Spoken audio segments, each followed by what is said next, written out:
Добрый вечер. В эфире информационный выпуск Амшикшара. Коротко о темах в сегодняшнем выпуске. В день рождения легендарного воина Мушни Хварцкия в республике прошли памятные мероприятия и возложения цветов. Исполняющий обязанности премьер-министра Владимир Делва провел совещание по вопросам борьбы с черными копателями.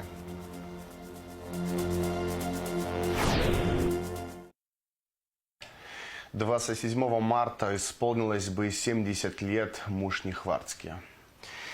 Он погиб в декабре 1992 года на Восточном фронте в бою за село Лашкендар. Мушни Хварцкия посмертно присвоено звание Героя Абхазии. В день рождения легендарного воина в республике прошли памятные мероприятия и возложение цветов. В парке Славы в Сухуми церемония прошла с участием исполняющего обязанности президента Бадры Гунба.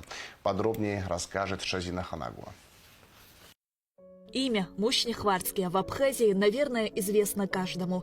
Даже те, кто ни разу в жизни не встречался с Мушни Хварцкия, знают историю этого человека.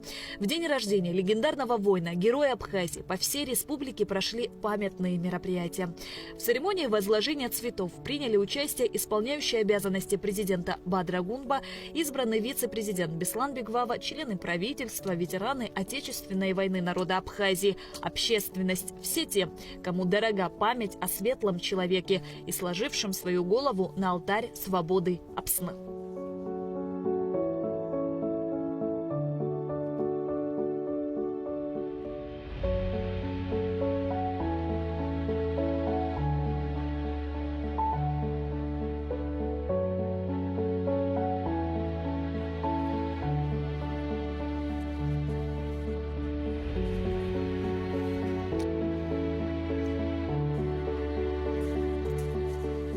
Одни стремятся быть лидерами, а другие ими становятся. Мушни Хварцкий же стал лидером без всяких натуг. Он жил не тщеславием и завистью, а движимый любовью к своей родине. Ученый-археолог, увлеченный тайнами прошлого, он мог бы написать множество трудов и сделать невероятные открытия. Но так сложилось, что тяжелые испытания, выпавшие на долю его народа, перевернули его жизнь. Оставив археологические раскопки, Мушни Хварцкий встал на защиту Родины.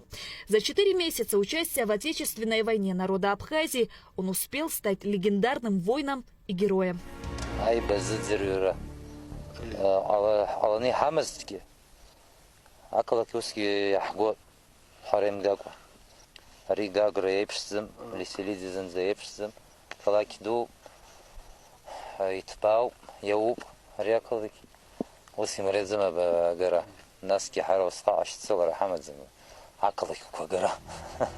Мушни Хумсаевич был харизматичным человеком. Он как магнит притягивал внимание других людей.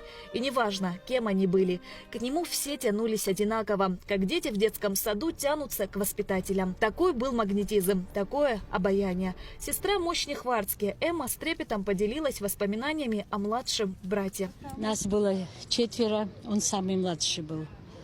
Мы его по-другому называли, просто сегодня он уже настолько старше нас и выше, что уже муж не говорим официально. Очень был в семье тоже тактичный, с нами со всеми. Я вообще не помню, чтобы он не то слово. Вот как сегодня молодежь выражается, вообще такое слово от братьев никогда мы не слышали. Очень уважительный был. При Зурике даже он, при старшем брате, не курил. Я уже не говорю про отца. Друзья придут, с отцом рядом не садился. Ну, вот какой-то вот у него было вот абхазское такое в нем очень сидело. Имя Мушни Хварцкия стало символом мужества и самоотверженности, доблести и чести, преданности и беззаветной любви к Апсны. Историк и археолог, он занимался исследованием эпохи каменного века, работал в Ленинградском отделении Института археологии и учился в аспирантуре. После публикации результатов проведенных им исследований Мушни Хварцкий обратил на себя внимание археологов Абхазии, России и всего Кавказа. Мушни входил в число руководителей национально-освободительного движения. По своей природной интуиции и учитывая сложившуюся ситуацию в Абхазии, предсказывал неизбежность грузинской агрессии и был морально готов к ней. Его родные ни на секунду не сомневались, что Мушни Хварцкий одним из первых встанет на защиту родной земли. Так и случилось.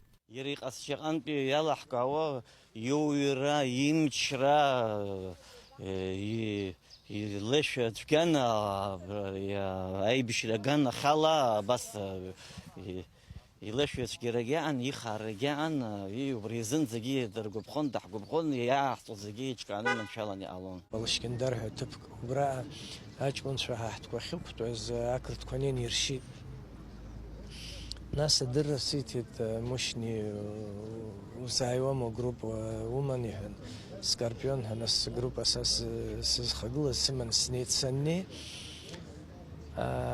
وبرات قلنا بس صلحوتي قلنا على حق قلنا دات قلنا أتابيج دچن رخ أمخوا أخوا وانا مخوا خطشاني كبسونا جيك زمز دي خياب شرس مشني يقص زبيري وخوا جوتا كجوج زم حرقنا سجس بخشنا سيد قلوب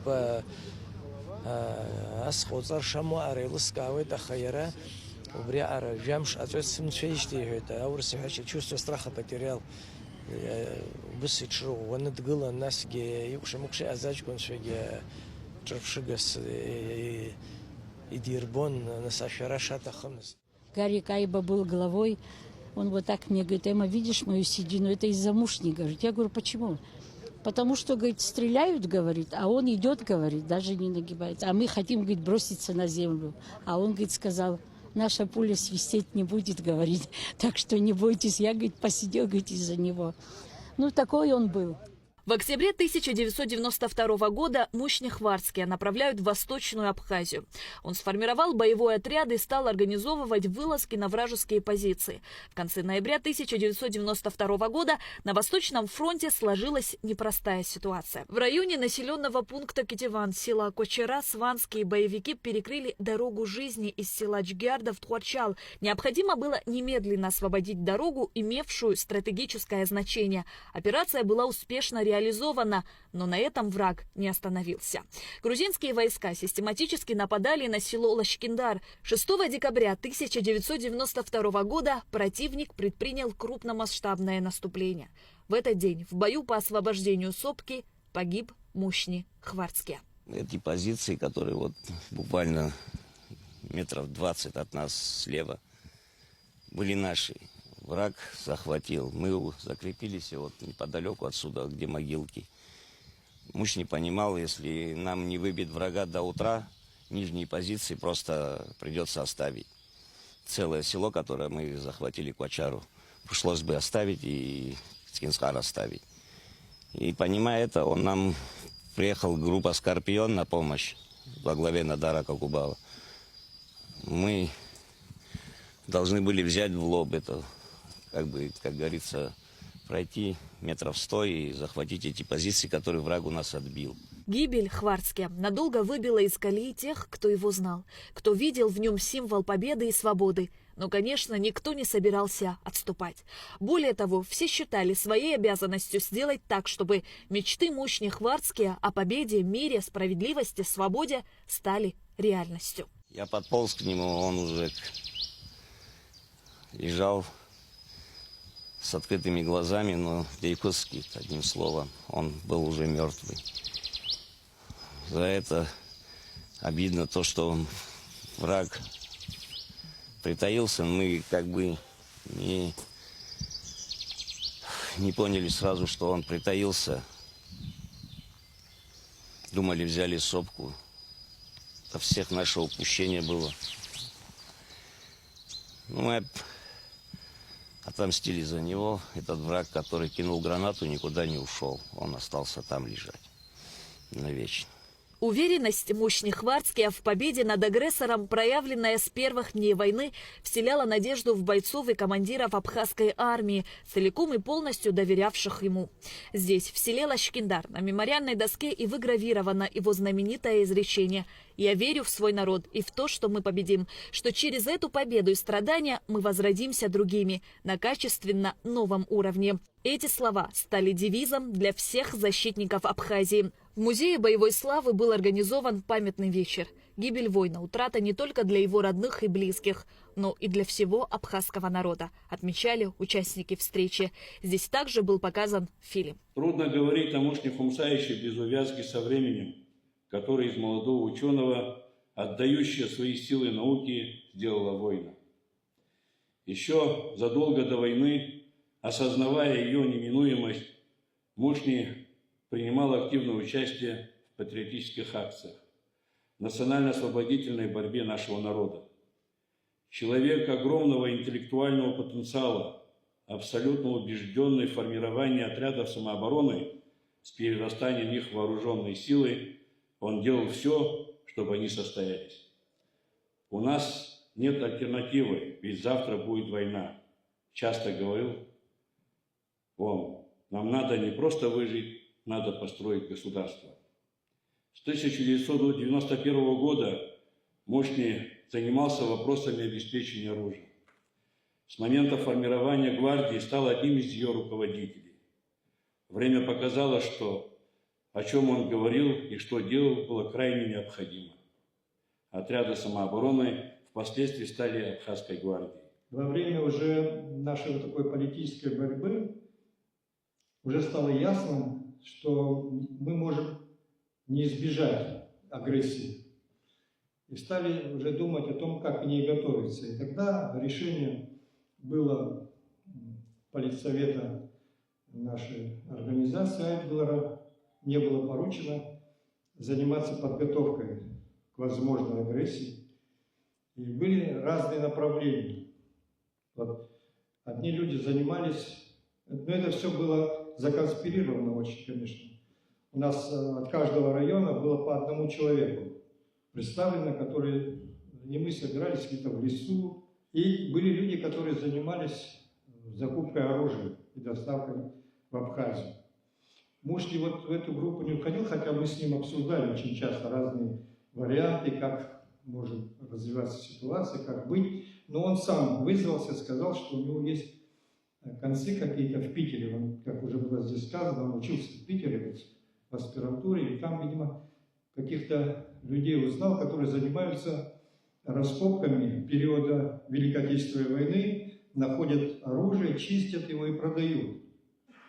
И вот оттуда он был направлен, и они занимались как раз поставками стрелкового вооружения. На месте, где Мушни Хумсаевич принял последний бой, сегодня установлен памятник. Верховный главнокомандующий фронтом Владислав Арзенба сам предложил похоронить его не где-либо, а на исторической поляне Лыхнашта. В 1993 году Мушни Хварцке посмертно присвоено звание Героя Абхазии.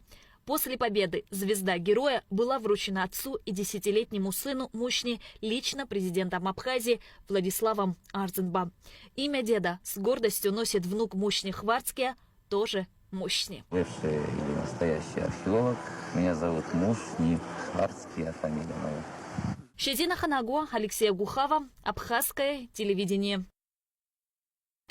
Коллегия судей Верховного суда рассмотрела на закрытом судебном заседании представление исполняющего обязанности генерального прокурора Руслана Тарба, по итогам которого дала заключение о наличии в действиях депутата парламента 7-го созыва Адгура Харазия признаков незаконного приобретения, передачи, сбыта, хранения, перевозки или ношения огнестрельного оружия.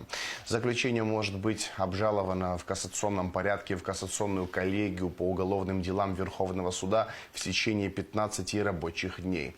Ранее Верховный суд дал заключение о наличии в действиях Адгура Харазия признаков умышленного убийства общеопасным способом и покушения на убийство общеопасным способом. Исполняющий обязанности премьер-министра Владимир Дылба провел совещание по вопросам борьбы с черными копателями.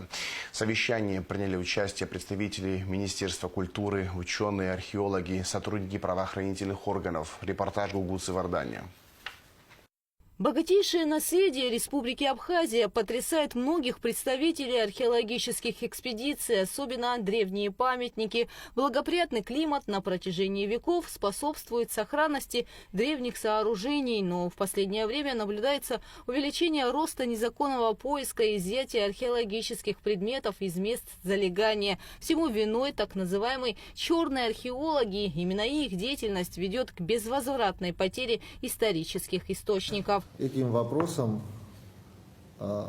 надо более предметно нам всем позаниматься, но прежде чем начать это, нужно, на мой взгляд, общую такую концепцию проработать, нам правовую среду, чтобы у нас не было потом нигде ошибок, по которым мы потом не сможем исправить.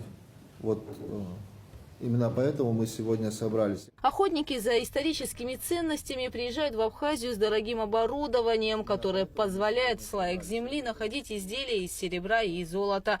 Так называемые черные копатели осведомлены о местах, где можно найти исторические ценности. Знают, где копать. И причем они огораживают себя вот строительной лентой и пишут, здесь идут минерные, да, или как их называют, работы. И никого туда не пускают. Причем, их охраняют. Причем охраняют не сочинские и зарубежные, а наши их охраняют. А там работают. Обратите внимание еще раз на район Цабала. Это уникальное место, на территории которого и вокруг которого располагаются памятники с древнейшего времени до 19 века. И вот в 1924 году в очередной раз мы с ребятами из охраны памятников, своими силами, насколько это возможно, поехали туда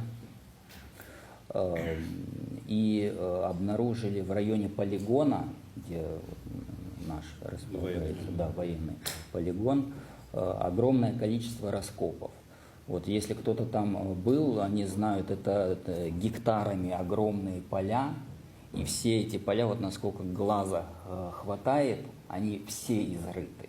В селе Чмарда в Гагарском районе черные археологи за последние 12 лет раскопали около 300 могил. В 2013 году на одном из заграничных аукционов появился уникальный серебряный ритон VI века, который был оценен в 300 тысяч евро. Это праздничный винный кубок, сделанный в виде головы быка. Незаконная деятельность коснулась памятников цибельдинской культуры. И таких случаев немало. Предметы историко-культурного наследия исчезают бесследно. Ценности абхазского наследия то и дело всплывают на различных аукционах, а музеи ссылаются на то, что они приобретены у частных лиц, имена которых не называются. Так, на просторах интернета появилась информация о продаже сасанидской серебряной чаши, найденной на территории Абхазии. В общем, проблема масштабна и требует серьезного правового регулирования и ужесточения мер наказания за незаконные раскопки, отметили участники совещания. Месяц тому назад поступил анонимный звонок и говорят, вот мы в Куланрах нашли золотые предметы. Вы нам даете 4 миллиона? Да. Либо мы продадим. Я говорю, как вы продадите? А мы найдем способ. Я связалась с директором музея, говорю, Аркадий Иванович, он говорит, Динара Гудимовна, где мы с вами найдем 4 миллиона? Как они вывозят? Они находят каналы, как их вывозить. В 2016-2017 годах в отдел дознания Министерства внутренних дел Республики Абхазия поступили 2 материала доследственных проверок, касающихся фактов незаконных археологических раскопок на объектах, включенных в государственный список историко-культурного наследия Республики Абхазия. Это в 2016 году в районе села Чмарда Гагарского района и в 2017 году на территории крепостного комплекса в селе Цабал Гулебского района. В обоих случаях оперативными службами были задержаны лица, изъяты артефакты и оборудование. Однако привлечь к уголовной ответственности мы их не смогли в связи с отсутствием данного законодательства. Они были в итоге отказано в возбуждении уголовного дела в связи с отсутствием состава преступления и освобождены. Иных материалов, подтверждающих или опровергающих изложенные факты, распоряжение органов дознания не поступало. В Уголовном кодексе Российской Федерации с 5, то есть ужесточение, то есть с 5 до 6 лет лишения свободы, с 500 тысяч до 7 миллионов рублей штраф. Это в том же законе в этом написано. Вот.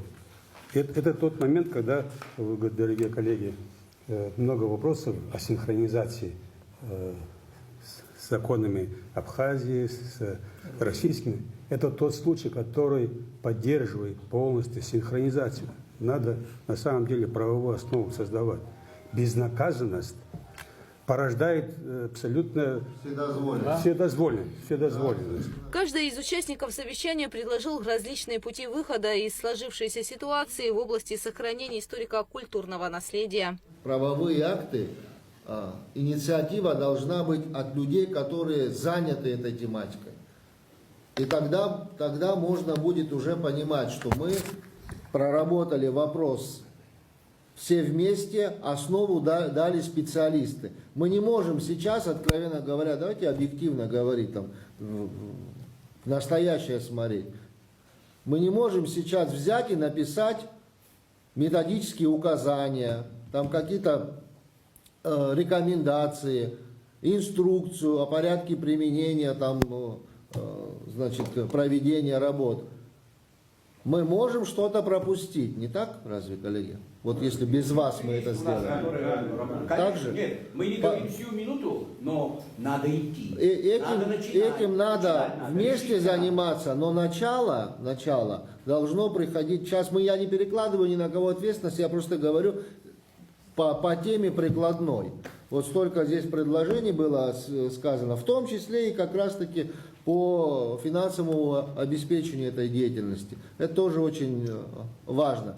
Вести ответственность ровно как поиски изъятия, перевозки и сбыта археологических коллекций. В таком случае, как вот интернет кишит, кстати говоря, Динара Гудиевна, да, мы говорили, и в Министерство культуры звонят, предлагают купить, и они не стесняются, и за это ответственности, к сожалению, нет. То их можно будет легко привлечь в таком случае к ответственности. Мы внимательно изучили соответствующий законопроект о внесении изменений в статью 20, в главу 25 Уголовного кодекса в виде новой статьи 241 прим., которая будет предусматривать уголовную ответственность за данный вид правонарушений. Мы обсудили этот вопрос коллегиально, в первую очередь с нашими коллегами из Следственного управления, потому что основным правоприменителем уголовного закона являются следственные органы. Ну и в дальнейшем, конечно, уже суд. Мы внимательно изучили. У нас нет претензий к этому законопроекту, нет никаких дополнений, так как и мотивировочная часть, и санкционное наказание, которое предусматривает, диспозиция самой статьи, которая разделяет наказание в виде 3 частей, все является с юридической точки зрения абсолютно правильным. По итогам встречи решено аппарату Кабмина согласовать в течение 3 рабочих дней с МВД и Академией наук Абхазии проект закона о внесении изменений в Уголовный кодекс Республики для дальнейшего представления президенту страны. В связи с отсутствием условий, а точнее помещений для хранения археологических предметов и правовой базы, регламентирующей изучение найденных археологических предметов, начальнику Госуправления историко-культурного наследия совместно с археологической комиссией Академии наук Абхазии внести предложение по вопросам сохранения ценных исторических объектов. Далее представить проект закона, предусматривающий ответственность в сфере охраны историко-культурного наследия. Гугу Савардани, Эльдар Дамиров, Абхазское телевидение. Исполняющий обязанности премьер-министра Владимир Делба принял генерального директора Госфильмофонда России Дениса Аксенова. На встрече присутствовала исполняющая обязанности министра культуры Динара Смыр. Денис Аксенов рассказал о планах по взаимодействию с Министерством культуры Абхазии, культурными и образовательными учреждениями республики, пригласил наших студентов на производственную практику в Госфильмофонд, предложил организовать в Абхазии Центр киноведения и принять участие в Московском международном фестивале архивных фильмов, а один из дней фестиваля провести в Абхазии. Владимир Делба отметил, что правительство Абхазии окажет всестороннюю поддержку. Денис Аксенов также сообщил, что в архиве Госфильмофонда России много документальных фильмов об Абхазии. Помимо огромной коллекции игрового кино, мы храним огромную коллекцию документального, хроник и научно-популярного кино. В том числе у нас огромный фонд по Республике Абхазия. Перечень, безусловно, тоже мы завтра подробно обсудим. Да, выстроим, так сказать, план по его цифровке, потому что нам все на пленке. И весь этот фонд это примерно на полгода, так сказать, история по цифровке. Мы готовы все это сделать, мы расставим приоритеты, так сказать, и так далее. Также мы сделали небольшой ролик из этих материалов, из документальных, тоже передали коллегам. Тоже посмотрите, то есть это такая консистенция из всех материалов, которые у нас есть по Абхазии. Там прекрасные виды, уникальнейшие совершенно, то есть это, там, начиная от 30-х годов и по 80-е. 27 марта отмечается Международный день театра. Мастеров сцены с праздником поздравил исполняющий обязанности президента Бадра Гунба. Сегодня у нас есть возможность выразить благодарность людям, причастным к прекрасному театральному миру. Вы вносите огромный вклад в эстетическое и нравственное воспитание абхазского зрителя. Ваше творчество вдохновляет и наталкивает на размышления, учит видеть прекрасное и понимать искусство, отмечается в поздравлении. Бадра Гунба пожелал коллективам отечественных театров успехов, радости, творческих открытий и побед, неиссякаемой зрительской любви. В Абхазии находятся представители Центра культурного сотрудничества имени Спиридона Тремифунского. Визит проходит при информационно-организационной поддержке представительства Россотрудничества в республике. Одним из приоритетных направлений деятельности Центра является поддержка современных российских писателей и формирование интереса к чтению среди подрастающего поколения. В рамках визита в Национальной библиотеке состоялась презентация авторской серии книг Елены Велины «Добрые сказки о простых вещах». Автор познакомила детей с героями своих произведений и поделилась историей создания книг. Также Елена Велина поделилась опытом с педагогами и библиотекарями по продвижению детского чтения. У Центра есть такое направление, проект по продвижению российских детских писателей. И мы как раз предложили этот проект, и он был воспринят руководством Минобразования республики. И вот сегодня мы уже представляли нашу детскую писательницу Елену Велину на площадках образовательных начальных классах в школах. И мы видели интерес, и к нам уже обратилась общественность, это преподаватели и педагоги, приехать уже второй раз для того, чтобы более широкий аспект встреч, чтобы задействовать больше молодежи. И всем понравилось. Ну, видите, мы попали в каникулы, но все равно залы полные. Вот это удивляет, что детки было предложено, и они сами изживили желание поприсутствовать на таком мероприятии, на такой встрече. В Сухуми открылась 11-я международная выставка юных художников из Липецка и Абхазии. Она стала возможной благодаря многолетнему сотрудничеству Липецкой областной детской художественной школы имени Сурикова и Дома детского творчества «Айнар». На выставке представлены работы, выполненные в разных стилях. Выставка будет открыта для посетителей в течение 1 месяца. А в завершении выпуска расскажем о погоде. 28 марта в Абхазии ожидается по-летнему теплая погода без осадков. Температура воздуха ночью 9-14, днем 20-25 градусов тепла. Температура морской воды плюс 11 градусов.